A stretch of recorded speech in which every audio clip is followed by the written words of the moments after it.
So my name is Renée Laegreid. I'm a professor of history at the University of Wyoming. I've been with the Sandoz Society for a really long time. I can't remember how long I've been on the board, but it's been a fabulous experience getting to know all sorts of wonderful people and really getting to know about Mari Sandoz. So what I'll do is introduce each of the speakers as they're announced in the program, and then they'll give their talk, and then I'll introduce the next one, and then we'll have questions when they're all through.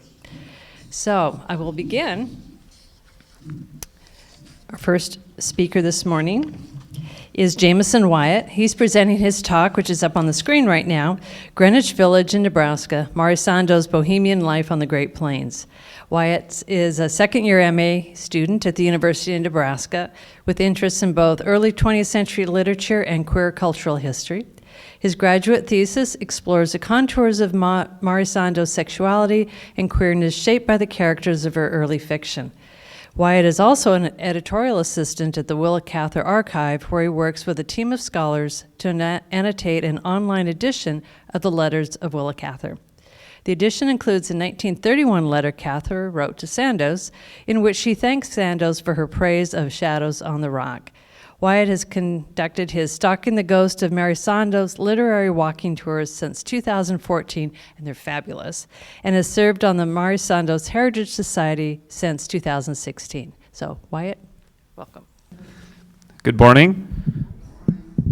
I want to first start with a video clip of Mari Sandoz from a 1961 interview, which was conducted by Rita Shaw of KUON TV, educational television.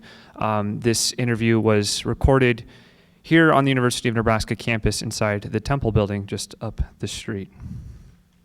I've just been reading about you all week, and the happiest time seems to me the time you were in Lincoln, when you didn't have any money, and you called it your Greenwich Village time. It was a nice time because I had just enough to pay that $8 a month room, and if I got too far behind, the landlady would sort of overlook it for a month or two. And there were an awful lot of other creative young people around, music and several poets and short story writers.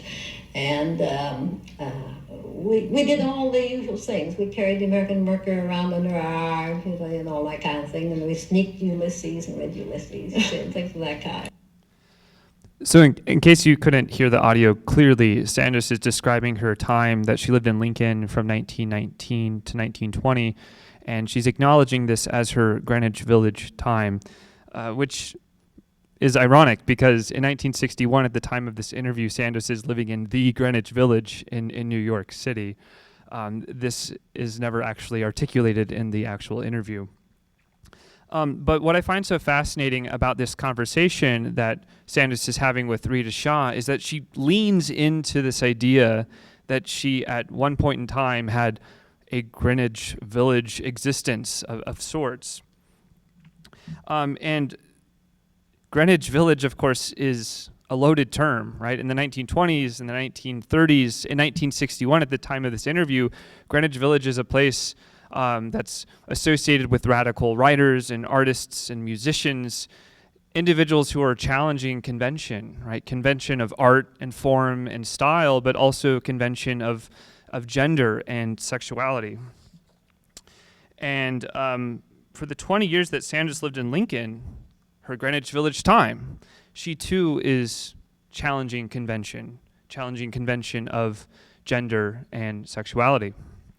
We're going to back up here ever so slightly. In the summer of 1913, Sandoz, who is 17 years old and still living at home with the family on the Sand Hills Ranch in Sheridan County, Sandoz sneaks off to Rushville, to the county courthouse, and she takes the state teacher's examination. And this was an early act of independence, one that challenged the authority of her father, Old Jules. As far as Old Jules was concerned, Sandoz was to find a man and start having babies, raise a family. And although Sandoz did begin teaching, she, within a year, caved into family expectation, and she married a Sheridan County homesteader named Ray Maycomber. Now, the details of this marriage are hazy at best, but what we know for sure is that they never had any children, and 5 years after they were married, Sandoz filed for divorce, which was granted to her in August of 1919. Now, divorce wasn't entirely uncommon in this era and in Sheridan County. Look no further than old Jules Sandoz himself, who was a habitual divorcer, right? But Sandoz is still challenging convention, right? And she's challenging perhaps the most significant convention of all, right? The bedrock of U.S. political and social identity, right? Heteronormative reproductivity. So she's going to have none of this, right? Domesticity, she has decided, is not for her. And in October of 1919, she travels 400 miles southeast here to the capital city of Nebraska, Lincoln, and she quickly begins to forge her existence as an independent, creative woman.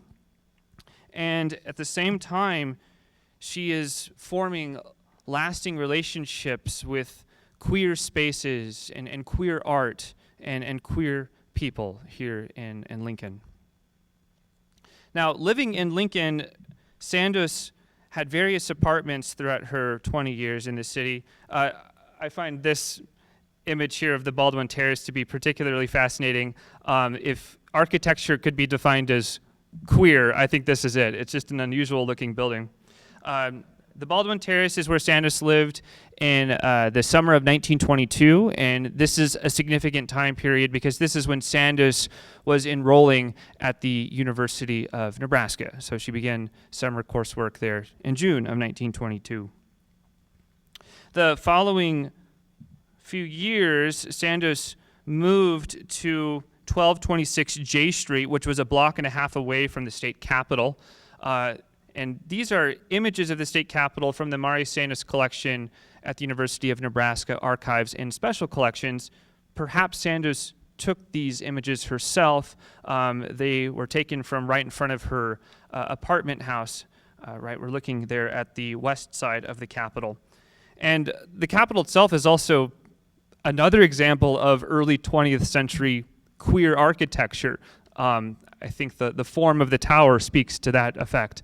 And the architect was a gay architect, Bertram Goodhue of New York, and some of the other artists who worked on the interior and exterior of the space are also questionably queer people. Among them, Hildreth Mier, a lesbian artist from New York who designed the mosaics in the interior, which Sandoz was fond of. These are mosaics that are of female figures, but they seem to be inspired by Michelangelo himself. So very muscular but busty female figures in the mosaics. Sandoz lived at this boarding house at 1226 J Street, which the image is popping up here. It was known as the Boston House. She lived here for 12 years. This is where she wrote Old Jules, and this is where the Sandoz Society recently erected a historical marker to commemorate the fact that she lived there and wrote Old Jules there. She boarded on the second floor of this house, and many of her housemates were also young, creative, independent women. Among them were such women as Helen Mary Hayes, a local journalist who was unquestionably a lesbian. And Helen Mary Hayes would go on to develop one of the most fascinating, I find, one of the most fascinating epistolary relationships with Mari Sandoz. And she would address Sandoz, among many other affectionate names, as Butch and Angel Puss. Okay? And after Sandoz moved to Denver in 1940, the writing relationship between these two women really takes off. Helen Mary Hayes' letters are fascinating because they're so gossipy. And among the gossip, Sandoz was informed by Hayes of the goings-on of Lincoln's queer community, of the gay men and gay women who were gathering together at teas and costume parties and at weddings. They were getting married. This was all going on in the 1920s and 30s here in Lincoln. And Hayes was an active member of this queer Lincoln community. While she lived in Lincoln, Sandoz essentially turned this apartment and her other apartments into salons. And this is where she's not only entertaining perhaps her lesbian housemates, but she's also entertaining many other men, Bohemian revolutionaries who caused trouble for the conservative administration here at the university, right? What's this young woman doing with all these questionable people in her apartment? And then, of course, there's also rumors of alcohol consumption taking place, right? This is prohibition. We can't have these things going on. Sandoz kind of addresses the ideas of what's going on in her apartment in a short article she wrote for a sociology class called The Death of Romance.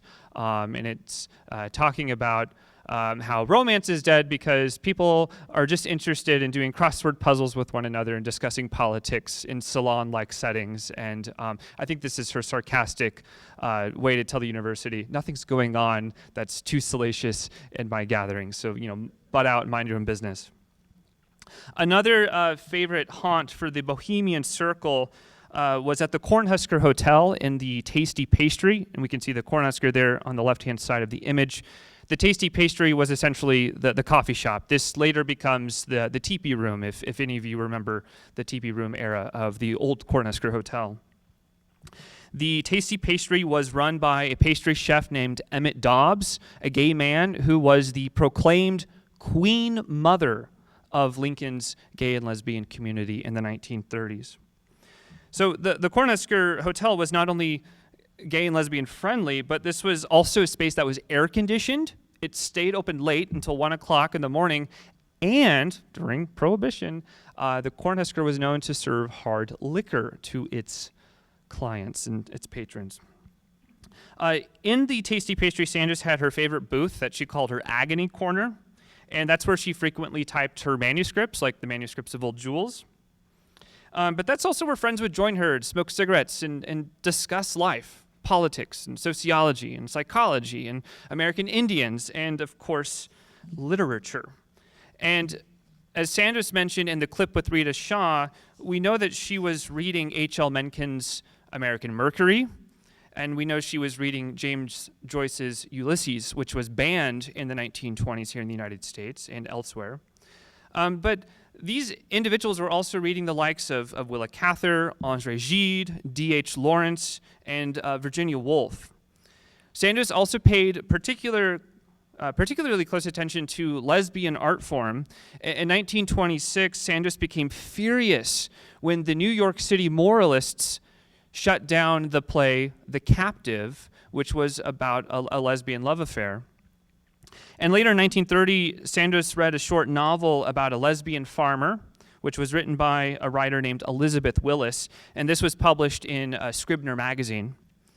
The novel, aptly entitled Lesbie, and this novel elicited particular praise from Sandoz. She wrote to the editorial staff of Scribner magazine December 8, 1930, and she said, "It is through the lesbies that we can hope to hold to our clarity of vision and sense of values, draw something of the untainted air into our lungs, find something of the meat for our bellies. For that I should like to grasp the hand of Elizabeth Willis in a lesbie and clasp." So an attempt at a terrible pun there.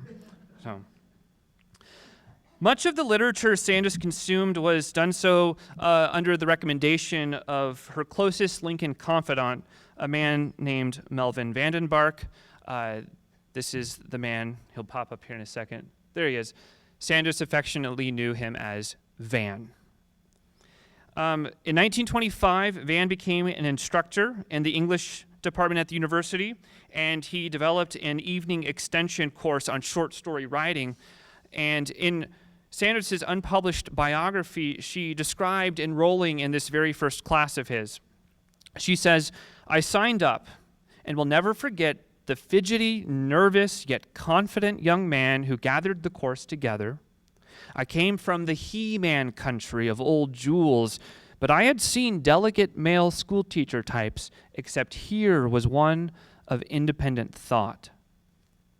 Van immediately became Sandoz's artistic champion and taught her, as she would later claim, everything one can be taught about writing. The two became inseparable. Van later hired Sandoz as a reader for his freshman English courses. Sandoz took Van home to Thanksgiving in the Sandhills, which we can see here on the slide as well. There's Van and his his nephew Edwin, and Mama and Flora would be Mari's mother and sister Flora. After Prohibition, Van and Sandoz would head out to the bars and the red light districts, and Lincolnites assumed that the two were having an illicit affair or were engaged. Sandoz, of course, laughed at the gossip. Van was gay. But with Van and Sandoz arm in arm, they offered each other a degree of social protection by performing as a heterosexual couple, even if everyone was in on the joke. Unfortunately for Van, his luck would run out. After Sandoz moved to Denver on May 27, 1941, Lincoln police arrested Van with another man on a charge for immorality. Due process, academic or legal, was not afforded to homosexuals at this time period. And within 12 hours, the University of Nebraska forced Van to resign. Sandoz was furious, but she was not at all surprised by the university's conservative policies. So, what does this all say about Sandoz's relationship with gender and sexuality? I mean, is Sandoz a lesbian? And I don't think so. I'm not arguing that. But she certainly did not play by conventional rules of gender and sexuality. And what's fascinating to me is that Sandoz herself invites us to ask these questions about her. On October 24, 1932, she wrote to Harper's Magazine in reaction to an article by Ernest Boyd entitled Sex and Biography. She says, "No, I can't admit that sex is unimportant in the life of the normal individual. I do not find that true in my experience with people, not true of the great characters of fiction or of history.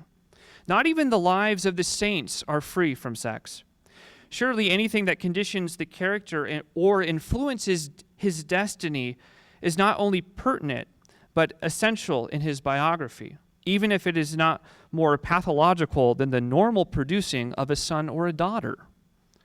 Perhaps Ernest Boyd wishes to restrict his use of sex to those submerged manifestations that demand case history study.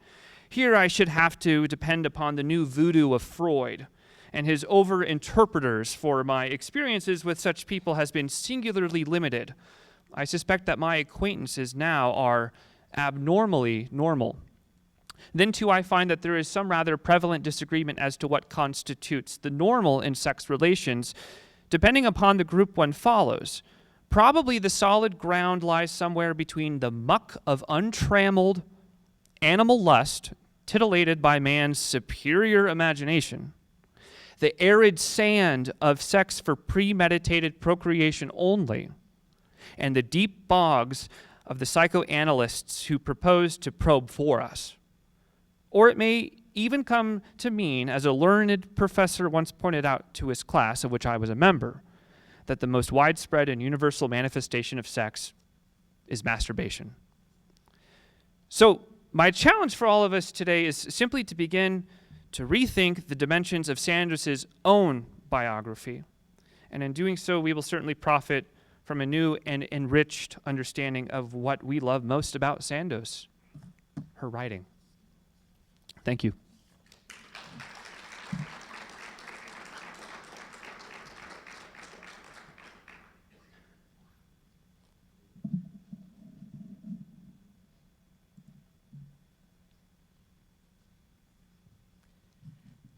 Thank you, Jamison. Our second speaker is Meg Frisbee, who, as she says, loves the West. And her talk this morning is entitled Plain Spoke, the Voice of Mari Sandoz in the Mountain West. Dr. Frisbee is an associate professor of history at Metropolitan State University of Denver. She's written a book on boxing in the West called Counterpunch, the cultural battles over heavyweight prize fighting in the West. She's also published a Colorado history source reader for elementary school children with her colleague Ted Logan. She enjoys using literature and memoir as teaching tools and is happy to speak about such an important Western author today. So thanks, Meg. Come on up.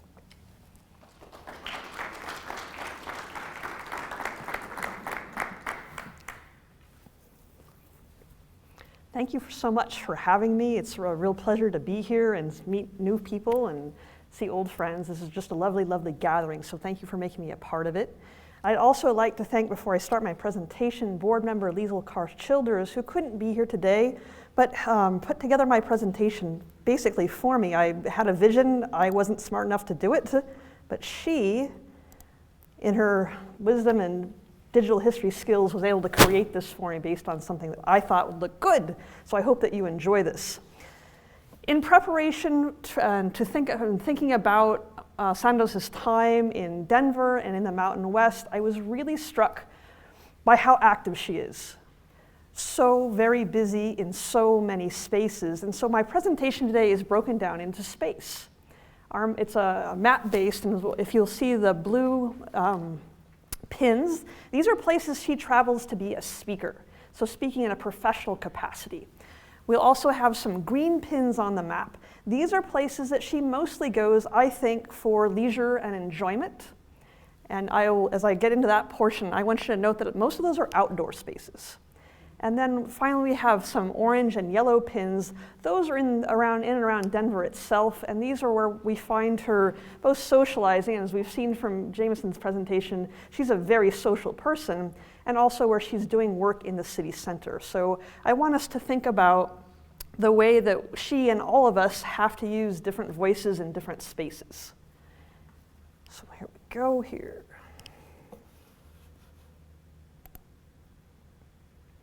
The first section of my presentation I've labeled Traveler, and so these are going to be the green points on the map.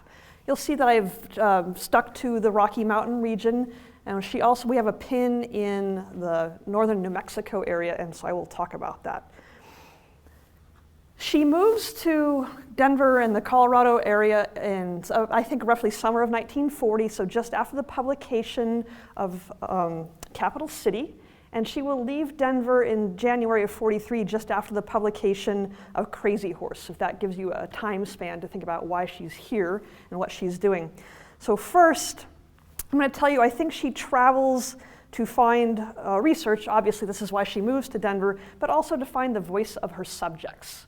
So she is trying to develop what the people of the plains, how are they going to speak? And she's going to do this, I think, from her many conversations with her contemporaries. So I find it interesting that she's only using her voices, but developing voices as well. And we'll see these outdoor spaces where she's going to come. So before she moves permanently, there we go.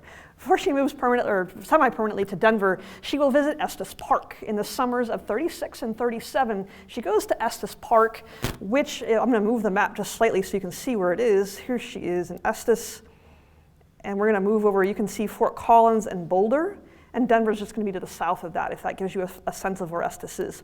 Estes has been a tourist community, I should say, since the 1870s. There are cabins built there for those who are seeking, let's say, a dude experience in the Estes area. Mari is certainly no dude, but she will interact with some of those folks. And there are cabins there.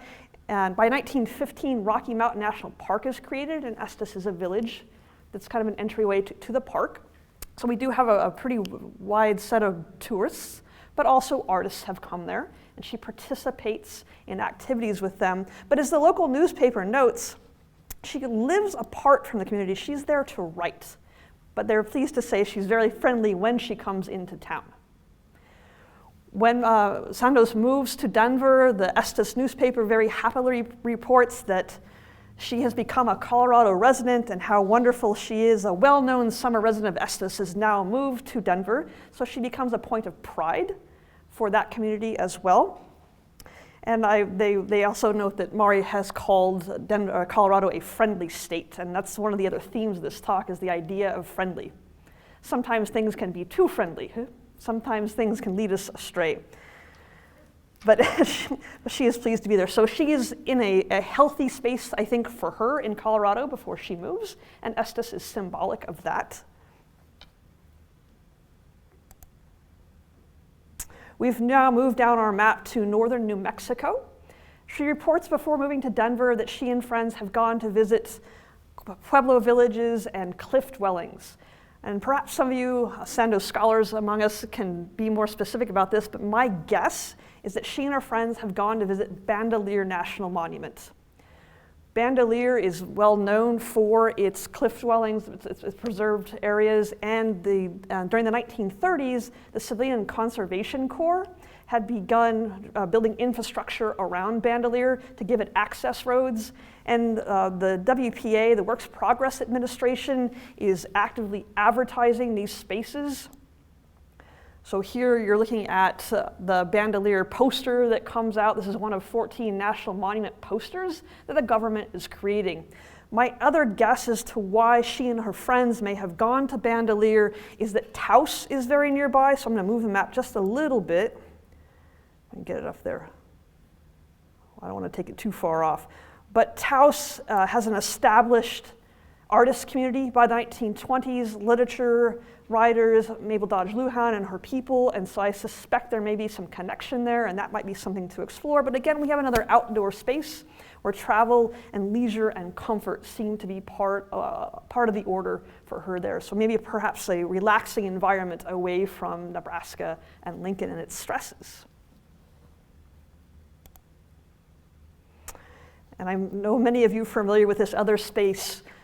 After she moves to Denver, she becomes a common visitor at the Van Vliet's Ranch, the Lazy VV. This is in an area near Nederland, so you can see Boulder just on the side of our map here, and I'll show you its relation to Denver at the bottom of the map. Nederland, the space there, the Van Vliet Ranch, as you know, is really well known for Arabian horses. And again, this is where Mari is no dude, but she may be interacting with people who are less familiar. And this space, too, I think she's more free. She can talk about the natural world and entertain her friends with her knowledge and not feel like she has to be giving a public talk. This is a space of comfort. What you're seeing in the image here is the corral area. The VV was really well known for having open shows, basically. And so she may have been sort of in this type of crowd. You can see it around the barn, and people would gather to see the horses.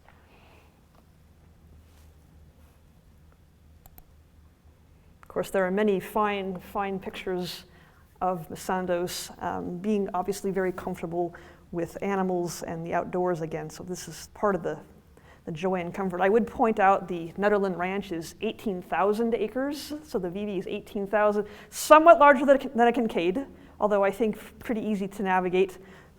So a different outdoor type of space. Again, the ranch is sold in 1951, but she'll have roughly 9 years or so where she visits it frequently and has, I think, relief there. Okay, let's move to Denver. Mari again at the ranch. All right. So the red pin on the map is her actual home. And a reminder, the yellow pins are places where I have her socializing and having part of what I think is a more relaxed interaction with people, and our orange spaces are going to work there. If you're not terribly familiar with Denver, I will point out to you, I'm going to run over here. She is going to move, unsurprisingly, I think, to Capitol Hill. So there's something about the vibrance and vitality of capital cities that seems to be attractive to her. Capitol Hill itself is also where a lot of the museums and libraries are, or within a couple of blocks of that area. So she's going to be in walking distance. So that, again, as the red pin is where she lives. As we move further up the pin aisle, that is toward the downtown area. So 15th and 16th Streets in Denver are the most active places. She can walk all of this. She can walk all of this. And that's something else about movement that I think is really interesting in her story.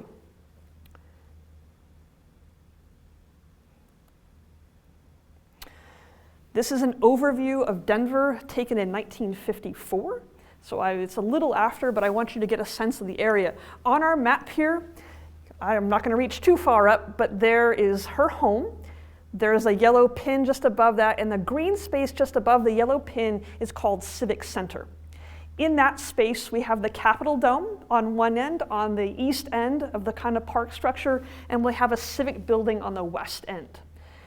So, and then the downtown is just beyond that. In this image, This is the state capitol. So this is that civic center, that green area right here. You can see the downtown, a little bit of a high-rise activity just beyond that. And then Mari will live in this region, in this area. So again, very, very walkable.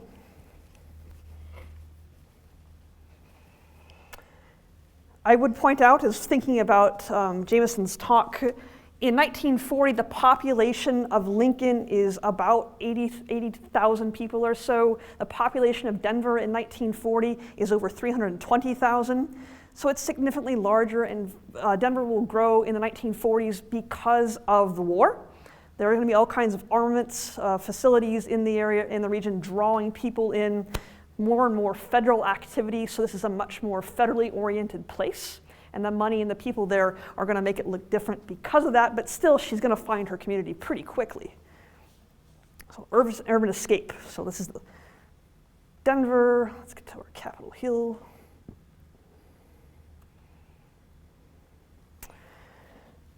As we saw in Shannon's wonderful talk the other day, she's going to move to the Robert Browning Apartments, which is in the Poets Row. There are several other buildings in that area, and I want to point out the details for us here. My guess is this is the most recently constructed place she ever lives. This is built in 1937. She's going to move there in 1940. It's Art Deco style. So we have, what that means is geometric shapes with flourish. So rigid, but decorated. And this is that look that you're going to see.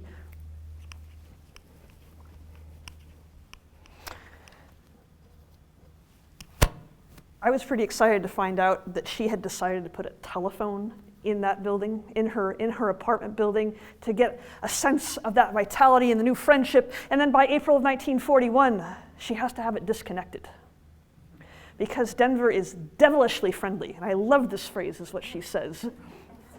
Think about what that means. She has to have her phone disconnected. It's not bothering me. It's too much. I can't use my voice in that way all the time. So this is, so we have the Art Deco building. We're in walking distance. I'm going to move to our next slide because we'll talk about who she's speaking with in terms of friends in her social world. Carolyn Bancroft, a longtime associate that she will make in Denver, lives 6 to 8 blocks away. We're going to move to her house. So Sandoz lives on 10th and Sherman. Carolyn Bancroft lives on 10th and Downing, which is about 6 to 8 blocks away. Really walkable for her if they want to, although they write letters to each other all the time, and they're talking by phone as well. And Carolyn Bancroft, although not wealthy, is in a social class that Sandoz doesn't quite belong to, but she's able to move back and forth pretty easily into these areas. Or a couple, I should say, she's really well known for associating with are Fred and Frances Rosenstock. And they're a little more downtown. So I want you to first note, we're going to look at 16th Street. So 6 blocks from 10th, a little bit further over. This is an overview of the 16th Street traffic in the 1940s. So it's a very vibrant place, constantly active, increasing so because of the war activities. And so they're going to be able to move about in many spaces here. We're going to look at the Rosenstock's bookstore. If you can follow the pins with me here.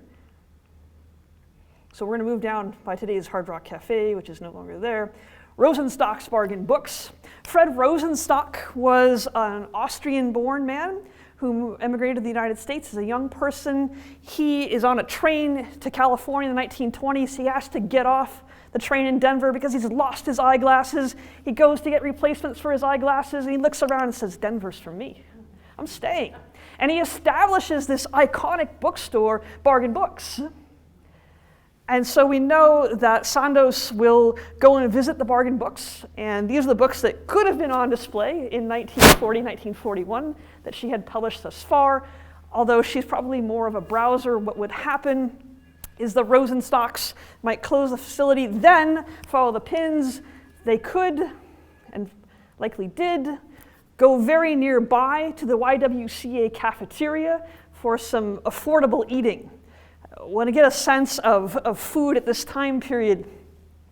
And I love this image. The YWCA, it actually says in neon cafeteria right on the bottom there. And it tells you tea room and cafeteria. People are going here for things like sandwiches.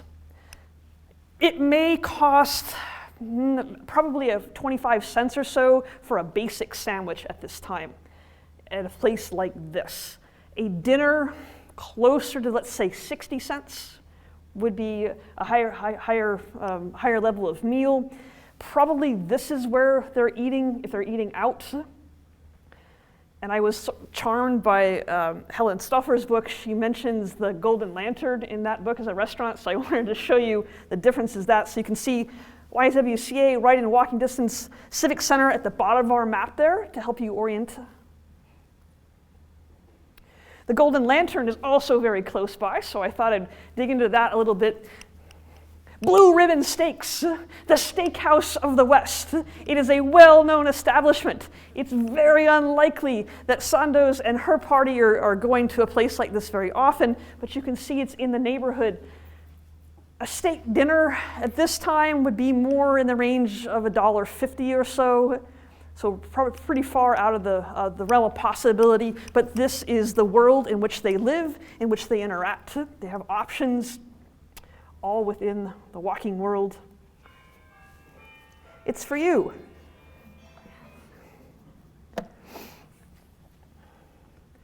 Other places, we'll go to a work, we're going to go to an orange here, and the map will move up back to downtown Denver. This is the Windsor Hotel. You're probably familiar with this. This is the place where Paul Hoffman, the editor from Knopf, comes, and they sign their agreement for Crazy Horse. The Windsor is kind of an exciting choice. By the mid-century, it's seen better days. It was very much an establishment that the who's who would have gone to in the more turn of the 20th century. There's it has the Baby Doe picture, Baby Doe Tabor, the miners. The wealthy would have gone to this. Is now just more of a historic building. But again, walking downtown, places that we can see. For work, we're finally getting to work. She has a busy social calendar. But let's get to work. We're back on the Civic Center Plaza. Just south of the Capitol, we have the Colorado Historical Society. This is where she's going for information to work on Crazy Horse. We don't have to walk far to our next destination. Here we are at the east end of Civic Center. Get your walking shoes on. Okay, good. We made it all the way back across to the west end of Civic Center. At the time period that Sandoz was living there, this is where the Denver Public Library is. The Denver Public Library has since moved, but if you enjoy architecture, this is a Carnegie-funded building. So thanks to Carnegie largesse, they're going for the Greek style here. And this is what the DPL looked like in the 1940s. So she doesn't have to go far for research. And if you've ever done research, you know that you don't spend a lot of time talking there. So this is, to me, is when she's resting her voice while getting involved in her work. And finally, I'm going to show you one other Denver highlight, which I doubt the Sandoz group would have visited, but at the time period to understand the social world of Denver, you would need to know about Elitch's Gardens. So we're going to take a big trip. We're at 15th Street or so. We got to jump way up to 35th, 36th. The map will come up for us. Elitch's Gardens is gardens. So it's something that's Victorian, turn of the 20th century. You would stroll the gardens. But by the mid-1940s, we have exciting rides. Shooting the chute is what you want to do. So some sort of flume activity. There is a highly dangerous roller coaster that, so you see how many times in a row you can ride it without getting a serious spinal cord injury. There's some of that. But for higher levels of society, we also have the Trocadero Ballroom. So you would see bands here. And the very famous summer stock shows at Elitch's. The theater is extremely well known, even into the 20th century. And this is such an important space for Denver society that the who's who would be listed as having visited there in the newspapers. But it really catered to a large range of people. So I don't know if this is something they got to or not, but this is the sort of cultural world that was influencing Denver at the time.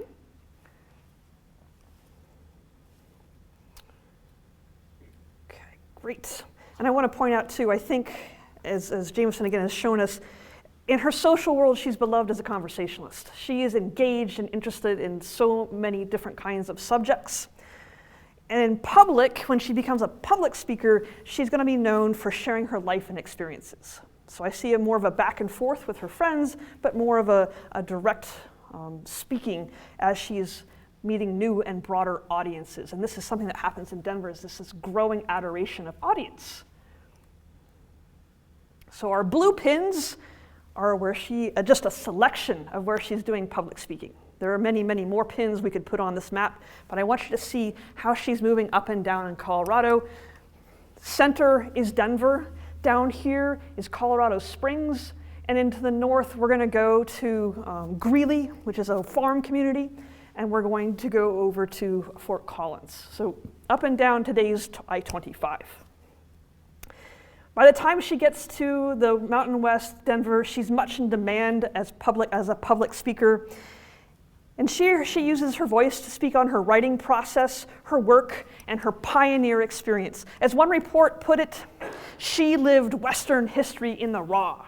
And so she's now seen as someone who can speak to the past as a historian, as a primary source. And this is what audience really love her for, some of her audiences. So before she gets to Boulder, she's going to speak to the Colorado Authors League, the Betcher School for Crippled Children, the National League of American Pen Women, at the Denver Art Museum, for the Denver Real Estate Exchange, for the Writers' Conference of the Rocky Mountains, and that's in Boulder. There's also quite an active academic community in Colorado, so she'll also go to the University of Denver, the University of Colorado at Boulder, which we're looking at right here. She will also go to what at the time was called the Colorado State Teachers College. Today we know this is the University of Northern Colorado in Greeley. Colorado Agricultural College, which in her letters she describes Fort Collins as an ag school town, and she's absolutely right, it's still this way. So this is actually today's CSU, where she's speaking to the Scribblers Club. Much in demand. By Sandoz's own reckoning, she gives 40 talks alone in the fall of 1940, sometimes twice a day. This is an exhausting schedule, and you can just imagine this. It seems that she's getting, some of these talks she's getting fees, which I think probably help her with her living situation. And I'll go back just real quickly. Oh, is it? I'll make sure I got the right school here. Yeah. In the summer of 1942, she also seems to have taught a summer course. So that would have added to her what's in her wallet. I know this from teaching, it adds to what's in your wallet. Other spaces that are, I think, particular to wartime, we know she's in favor of Allied efforts. She will visit Lowry's Field to speak to soldiers. This is an Army airfield. It's an Army training site. It opens in the late 1930s. And here she's reported very well. Here the soldiers asked her questions that kept her long after her formal talk. And they want to know about what they see as pioneering. So this is a younger generation. So you have a lot of young men adoring her in her mid-40s. Tell us about this life. We're going to move down here to Colorado Springs. So this is maybe 60 miles south of Denver. And I'm going to contrast two very different spaces for you in which she speaks. The Broadmoor Hotel is still one of the best well-known hotels in the American West. It's built in the 19-teens. It is 5-star, 5 diamonds all the way for decades. This is a space where she often addresses those groups, some of which I have mentioned. She unlikely would have afforded a stay there for leisure purposes. Just south of this, the blue pin at the bottom, is Camp Carson, which is established in 1942 during the war. The Colorado Springs sold a section of land to the federal government to establish this camp, so she's talking to soldiers. She's talking to soldiers, and I want to point out the time here. She's talking to soldiers in December of 1942. This is going to be just after the publication of Crazy Horse, which was delayed until late November. So she can also use these speaking engagements to publicize and promote her works, especially her newest work. And we know how valuable that can be. This is one of 3 talks that she made in the first week of December of 42. So she's active. I know she has, this is not my talk, but war efforts, thinking about those things. And so here's a way we know she's present and engaging, although some things may be happening behind the scenes. She leaves Denver, Colorado in January of 43, although we know that she comes back to visit. She often said, or she has said at least once, she really liked Denver, she really liked Colorado. So I have just one image of her on the return, and this is in 1962, where she's gone back to speak with other authors, other Western authors, particularly Marshall Sprague, who would have been part of her cohort later as a writer. So I want to say that I think that wrapping her time in Colorado with speaking engagements with adoring audiences, Mari would move onward to carry with her the people, places, and confidence of her temporary home in Denver and Colorado. And during her New York years, she would refer to Denver as her favorite town, although clearly it will not be the place where she hangs her magnificent hat. Thank you very much.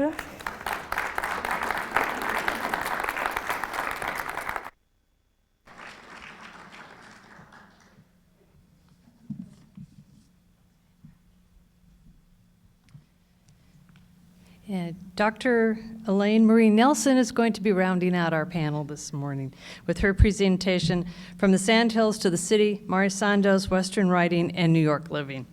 Dr. Nelson is Assistant Professor of History at the University of Kansas, where she teaches courses on the American West, women and gender, and the Great Plains. Her published work appears in the Great Plains Quarterly, South Dakota History, and she's completing her first book, manuscript on tourism, performance, and memory in the Black Hills.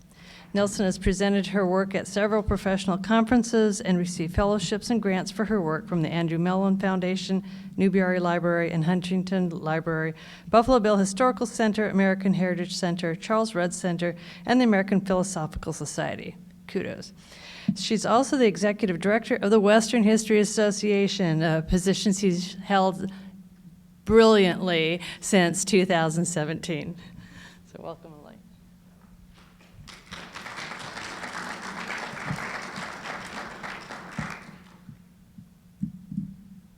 Can you all hear me? Is that good? Okay. I'll try not to present like this.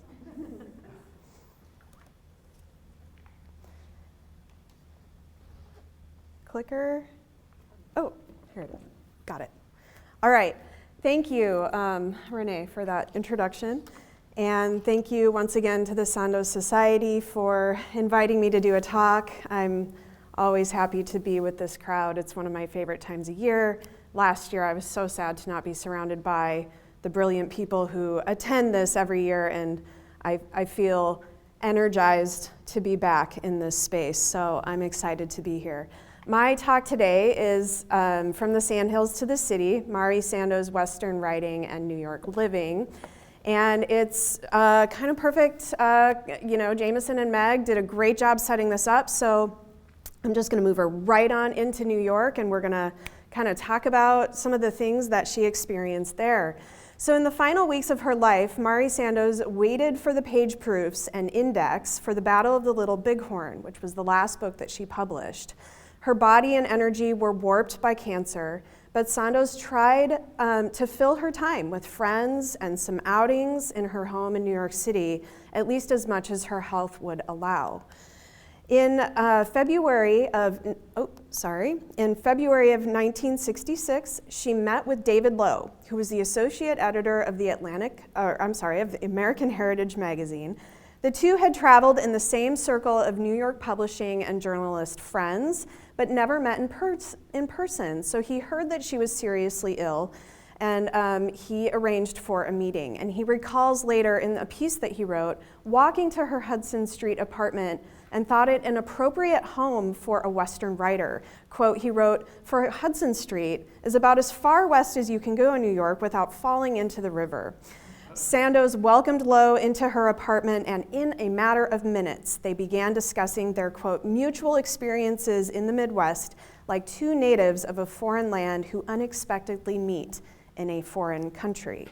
So over the course of 2 decades, this foreign land of New York City, and more generally the East Coast, became Mari Sandoz's second home. Sandoz, her presence in New York started in 1943 as a reluctant relocation from her beloved wide open horizons of the plains. It was a slow to start relationship, but Sandoz became accustomed to the very busy energy of the city and adopted it as her home for writing some of her most iconic, award-winning books, articles, and essays on the history of the Great Plains region.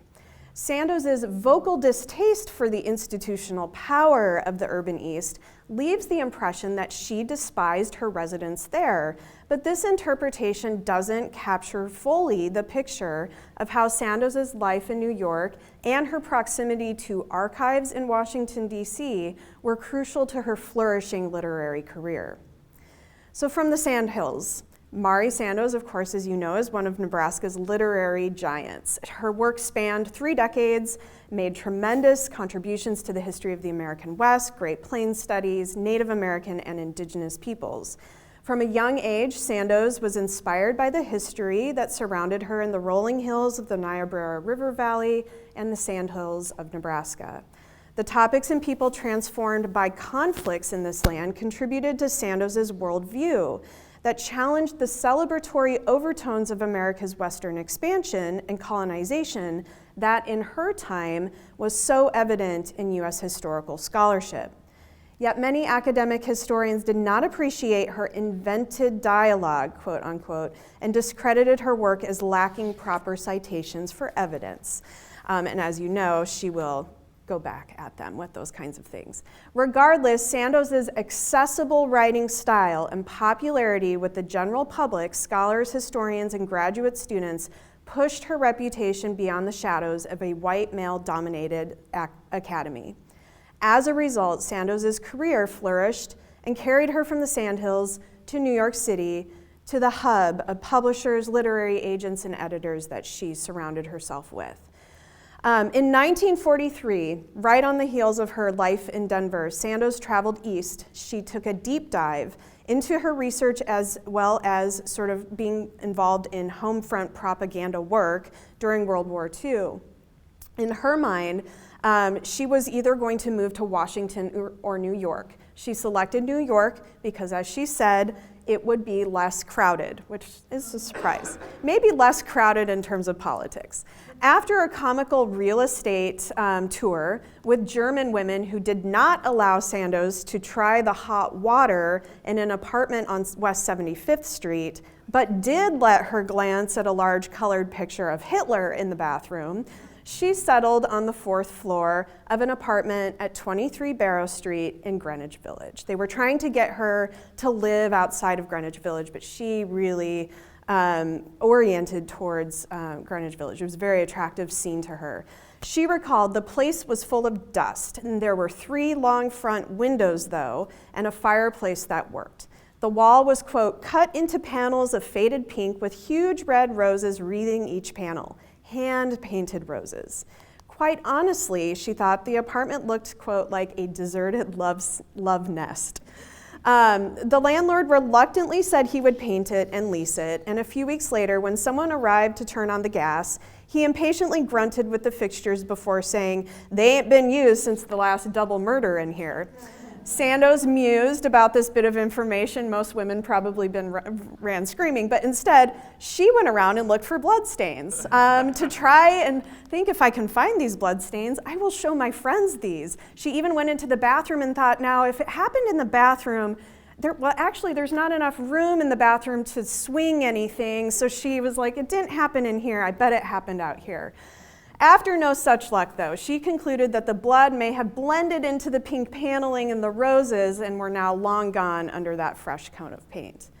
The first thing that she did was she hung her cowboy hat.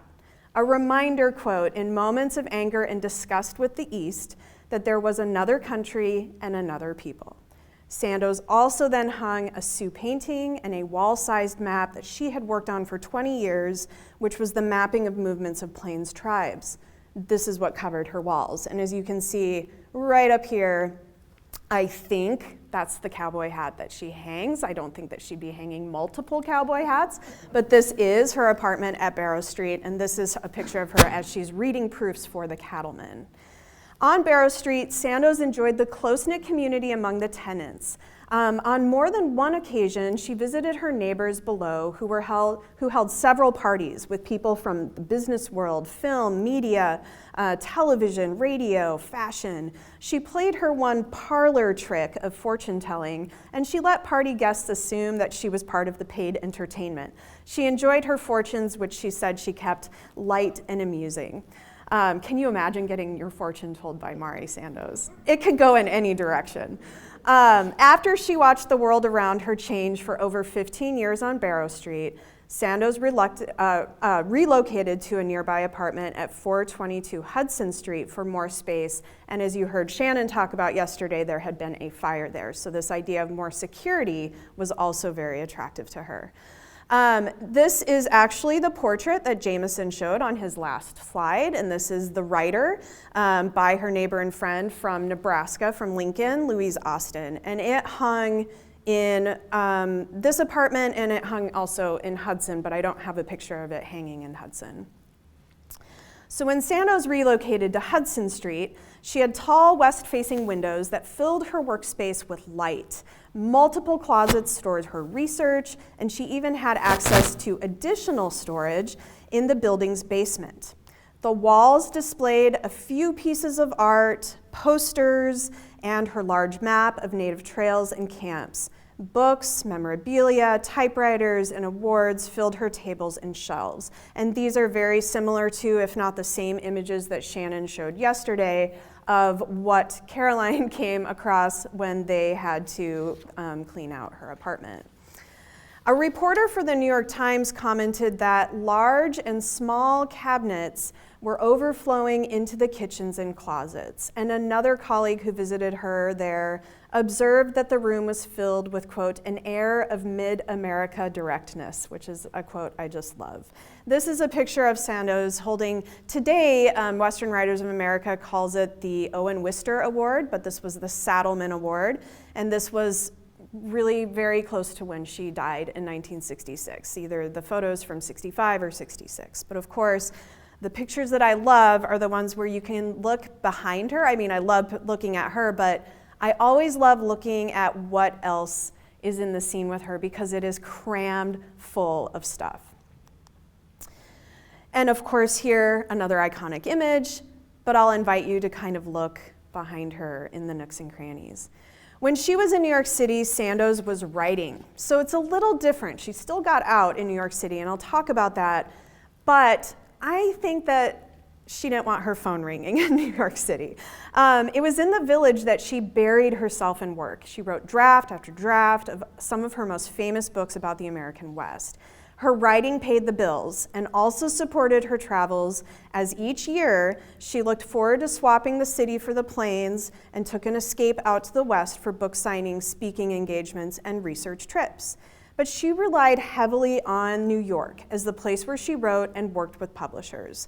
Early in her career, Sandoz earned a reputation in the publishing world as an independent, strong-willed author who expected to have unusually heavy involvement on the production of her books, from the text and copy editing to the maps and illustrations. Sandoz was also very careful about selecting her colleagues and friends in a male-dominated profession, not the male-dominated academy, but the male-dominated writing world. She specifically chose Mary Squire Abbott, who, if you've been in her archives, there are many letters between her and Mary Abbott. But she chose Mary Abbott to serve as her longtime agent for Macintosh and Otis. Started in 1928, this literary agency was the first in New York to be established, owned, and operated by women who were also the named positions of Otis and McIntosh. Most publishers she worked with were from and resided in the East and did not have a tight grasp on the history of the Plains or American West. She would probably say it differently. But copy editors frequently tried to change her vocabulary, alter her research, rearrange her history to go according to their ideas of language that she should use to describe Western people, places, and events.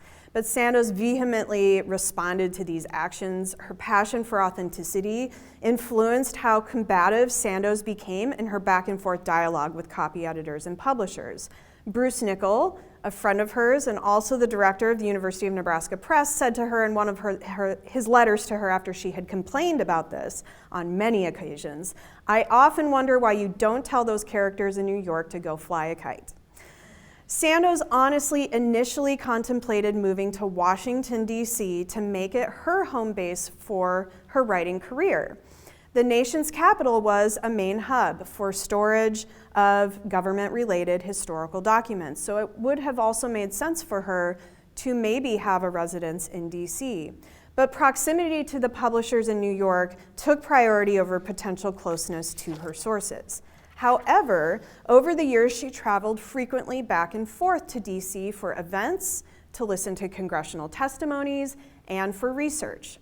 The New York to D.C. jaunt extended Sandoz's second home to a broader East Coast life. She also traveled to Boston frequently, from what I understand.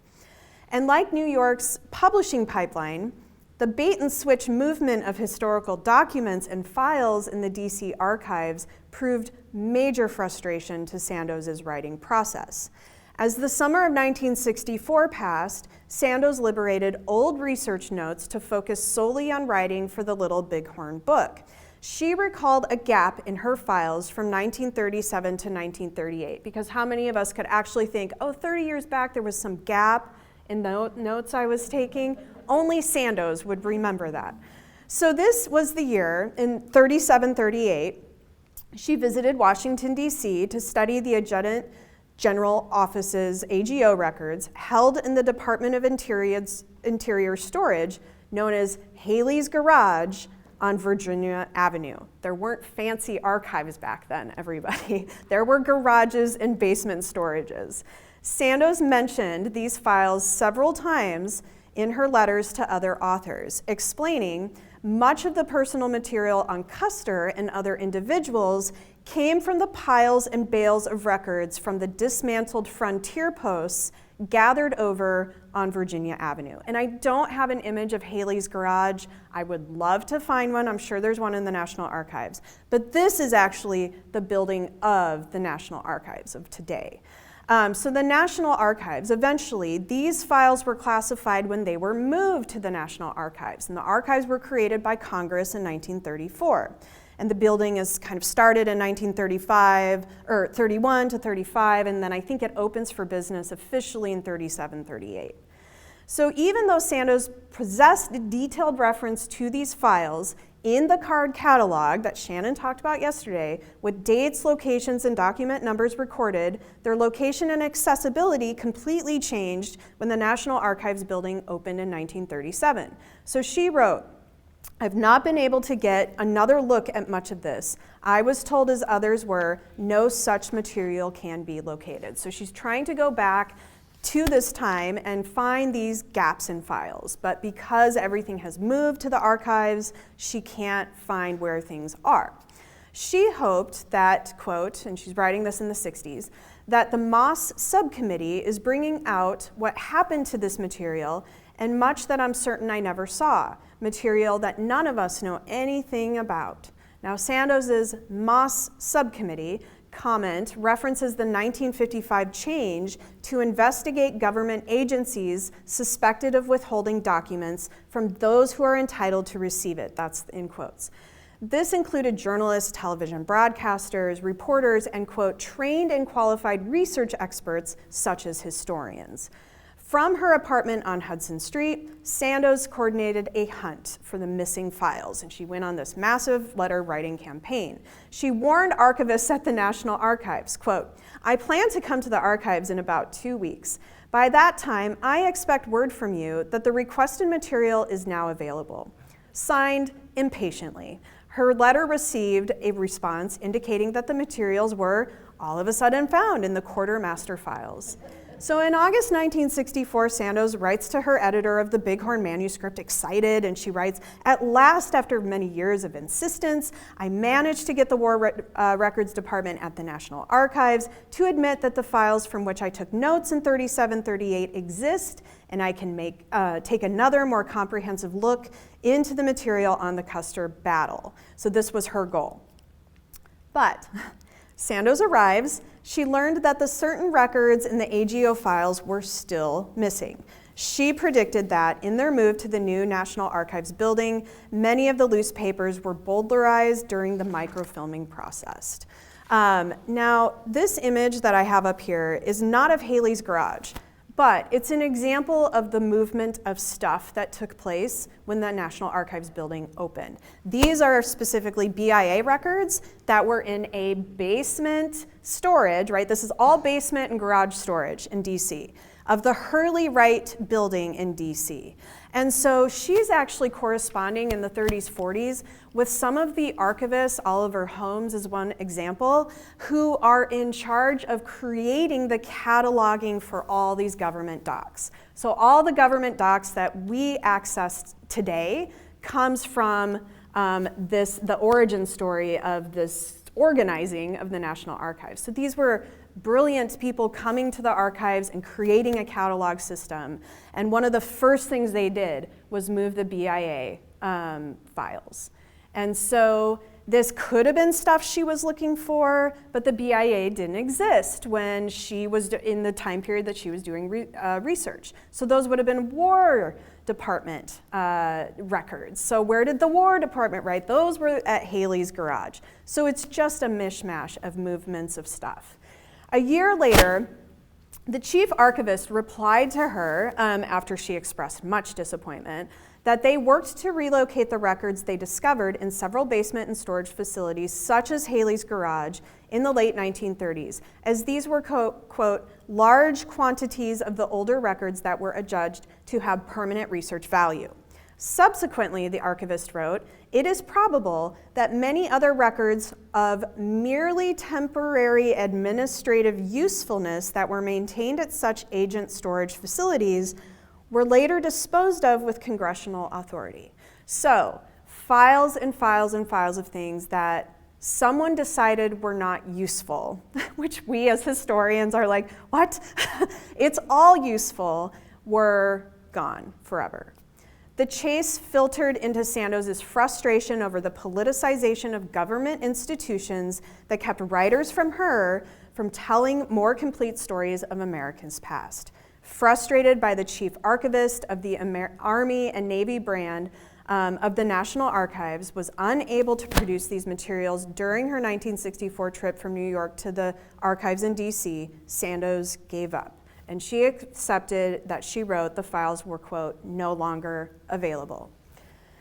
The conflict that played such a significant role in shaping Sandoz's nonfiction works often represented a West versus East narrative. In her view, the wealth and influence of Eastern U.S. exploited the vulnerability of Western lands and people, and that includes their stories. In fact, she publicly claimed that she hated the East.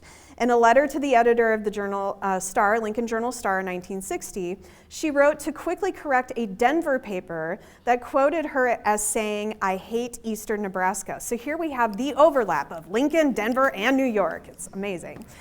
She swiftly stated her, quote, affection for Eastern Nebraska. Yeah, she doesn't want to upset her fans, and clarified the position, "It's the East and New York that I hate." Sandoz continued, "The provincialism of the East and New York would not matter at all if they did not control so much of the creative work of the nation, particularly the writing." Finally, she concluded, "Unfortunately, the town has grown monstrous on the blood of the nation with the contempt of a parasite for the host." Despite this, Sandoz used New York City as a platform to still launch her own unique interpretive approach to writing history. So just her presence there was sort of resisting the process of that control over writing. So she, takes this, and this incident, of course, is going to lead her to a more stronger interpretive approach to writing history. And while some might think that this would lead her to hate New York, she didn't hate New York. She was frustrated by the institutions that kind of grew out of the urban East.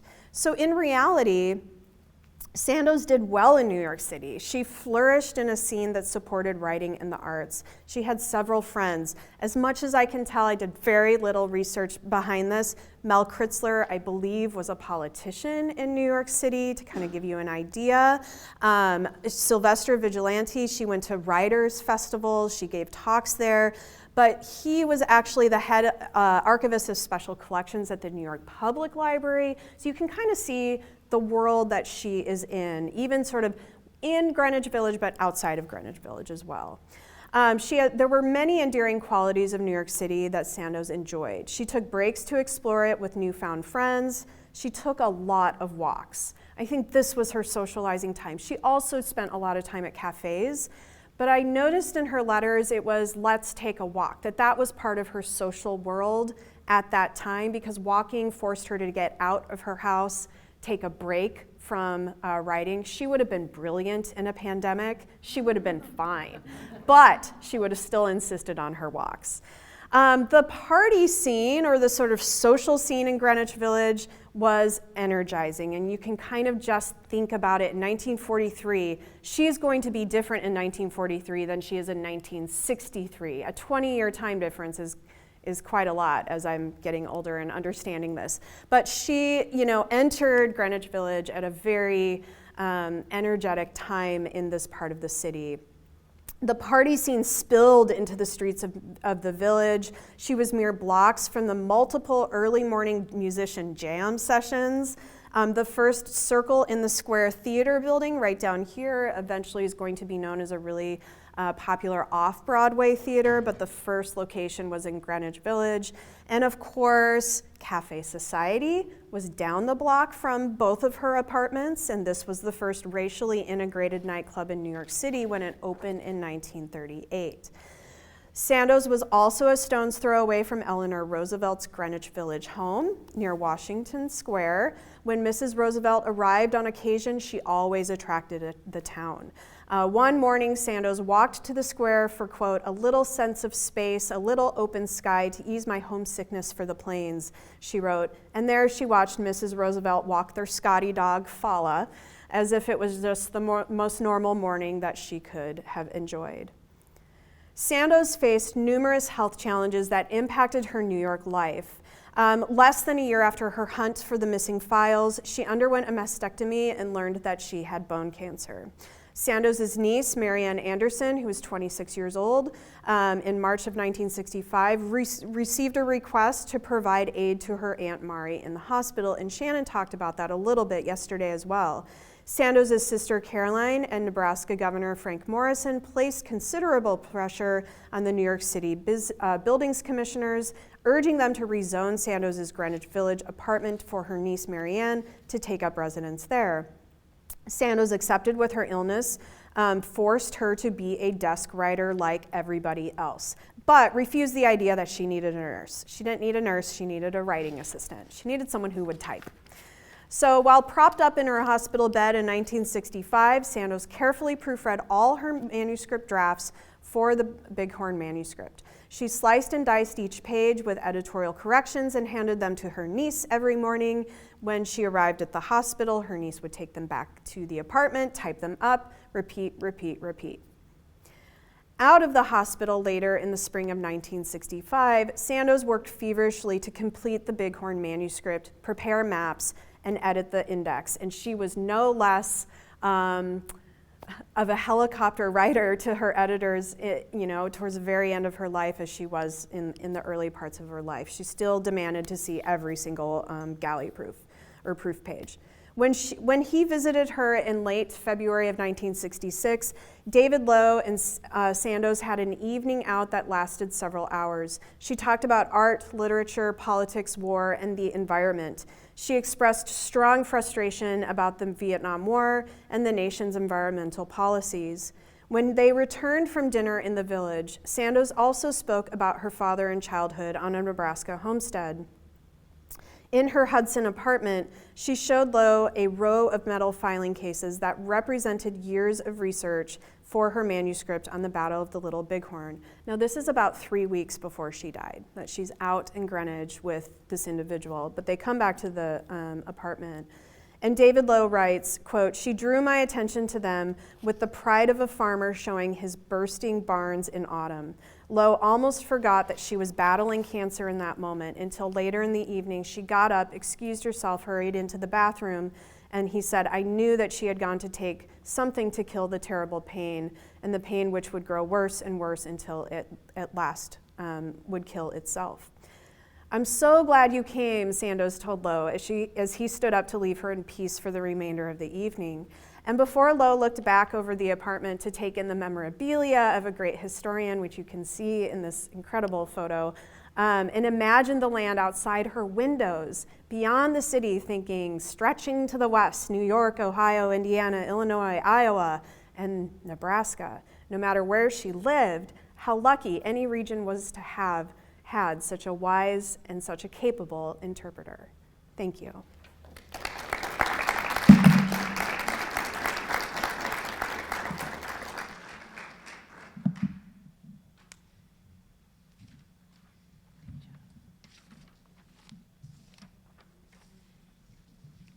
And so now, if we could give just a round of applause to all three of these for their wonderful presentations.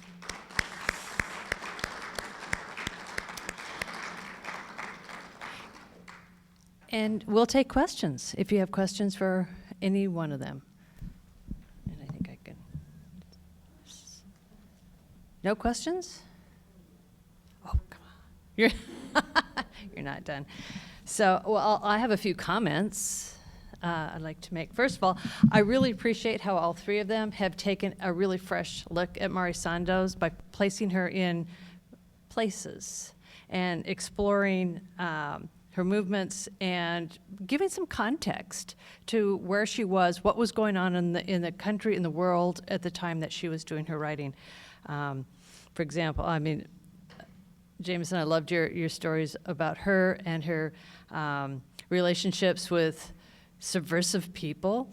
And I was trying to remember the name of the short story. I think it's in, the name of the book of collection of short stories went out of my mind. But when yes, Hostiles and Friendlies, when she's standing on a street corner in Lincoln, kind of baiting guys. You're thinking of her sociological article called Stranger at the Curb. Stranger at the Curb, yes. The men who are cruising by trying to pick up women. Yes, yeah. So she was writing about this and sexuality in all sorts of different ways. So that was really interesting. And Meg, I really appreciate it. I mean, things like talking about Bandelier and why she might have been down at Bandelier. Of course, CCC was opening up parks across the country, and just these art communities in New Mexico that had started in the 1920s. Dude ranches became a thing in the 1920s. So you place her within the context of all these cultural changes that are going on in the U.S. And Elaine, the story of the National Archives, oh my God, going to garages around D.C., lifting, well, no, they didn't lift. You open the garage doors that way, and do you have a box in there that might be useful? So the whole creation of the archives movement is fascinating. But again, placing her within the context of all these changes makes her life seem a little bit more interesting and sheds light on the author as well as the process. Anyone have any comments or any other comments? Shannon. Yeah, of course I do. I have questions about your sources. I want to know about the lesbian. Was that a letter from her to somebody? Is that in her collection that I missed? Or the lesbian clasp. Yeah. That was a letter that she wrote to Scribner magazine in 1930. So that's in the collection, and that's actually in one of the Stauffer, the Caroline produced volumes. I think like volume 2 of Making of an Author. Oh, in Making of an Author. Okay. Yeah. Cool. Yep. That's fascinating. And Elaine, the low stuff at the end, where did that come from? He wrote that in 1968, I think, is when it came out. He's still alive, and I just emailed him the other day, like, I love your article. He was probably one of the last friends who saw her. So it's a beautiful article that just describes, his engagement with someone he'd been wanting to meet for so long, but finally got to. Was that a published article then? Yeah, it's in American Heritage magazine. Oh, yeah. We've got to see that. Yeah, it's great. That is fascinating. Yep. And Meg, what sources did you use to? I mean, because there isn't as much as I've seen about her in Denver as what you found. Some great stuff about where she went. Like I love that she was with the Denver library people. Did you look at sources outside of her letters? I had letters, and I saw a couple of things I found about her speeches were in the Colorado newspapers. So that's kind of how I put together her speeches. And then her letters, sometimes it was just looking at the letterhead, seeing who was writing her to come talk. Yeah. That was those sources. But otherwise, it was just published letters for me. The speeches, I think, are maybe something we haven't seen enough of, thought about enough. 40 speeches in that short a period of time, that really says a lot about her, fall too. of 1940, she thinks 40 speeches and multiple a day. Yeah. So there's no time to write. There's no time. No. I just think these 3 talks, you guys, have enlightened us. In 25 years, I haven't seen anything like this. I think it indicates where we should all be going on Mari Sandoz. Congratulations, you 3. They were fantastic.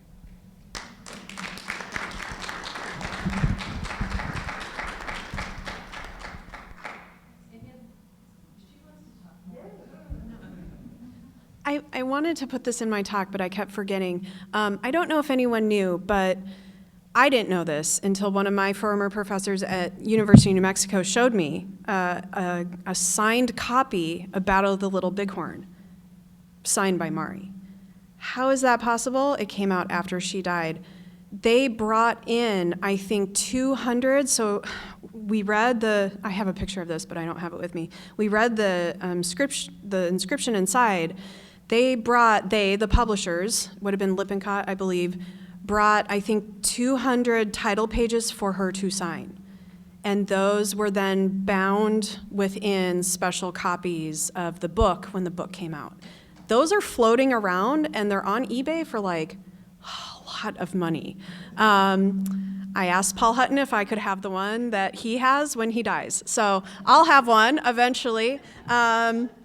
He said, of course, you can have all my Sandoz things when I die, which is great. But that does exist, and it's just a great part of the story. I wanted to fit that in there as she's revising. She's also signing copies of the title page, knowing she probably wouldn't hold that book in her hand. And so that's just a really interesting tidbit.